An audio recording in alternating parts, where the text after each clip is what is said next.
Dunyodagi ekologiyasi eng yaxshi 5 ta davlat to'g'risida ma'lumot.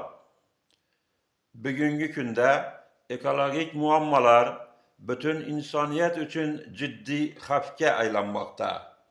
Ammo ayrim davlatlar tabiatni asrash va barqaror rivojlanish borasida boshqalarga namuna bo'lib kelmoqda.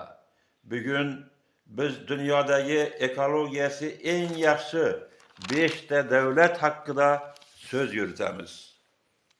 Birinchi o'rinda Daniya, dunyodagi eng ekologik toza davlatlardan biri hisoblanadi. Bu yerda elektr energiyasining katta qismini shamol elektr stansiyalaridan olinadi. Aholining aksariyati velosipedda harakatlanadi. Bu esa havo ifloslanishini kamaytiradi. Davlat 2030-yilgacha karbonat angidrid chiqindilarini keskin qisqartirishni maqsad qilgan. Ikkinchi o'rinda Shveysariya turadi. Shveysariya tabiatni muhofaza qilishda qat'iy qonunlar bilan mashhur.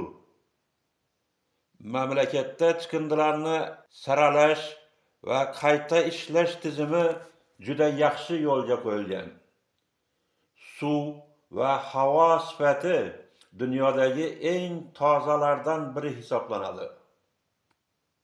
Bu yerda tabiat milliy boylik sifatida asraladi.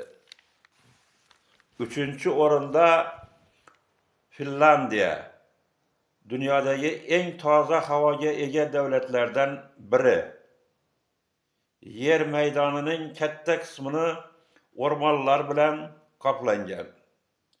Tabiatni muhofaza qilish bolalarga maktabdanoq o'rgatiladi.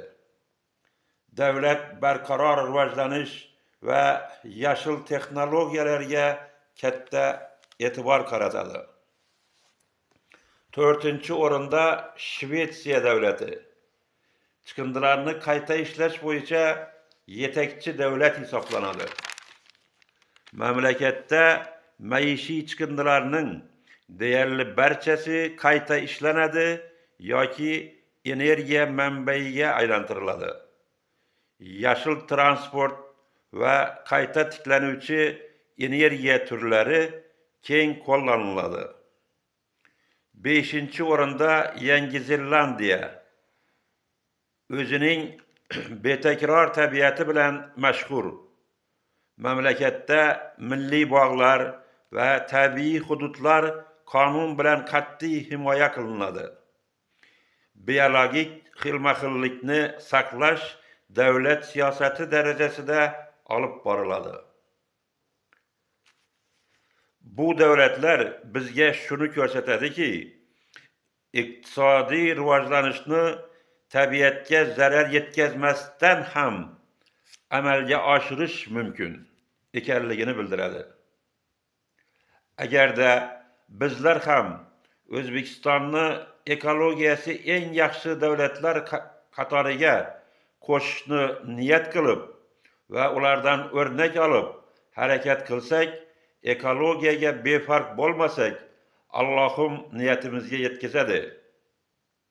Tabiatni asrash, ya'ni ekologiyani asrash bu kelajak avlodlar oldidagi mas'uliyatimizdir.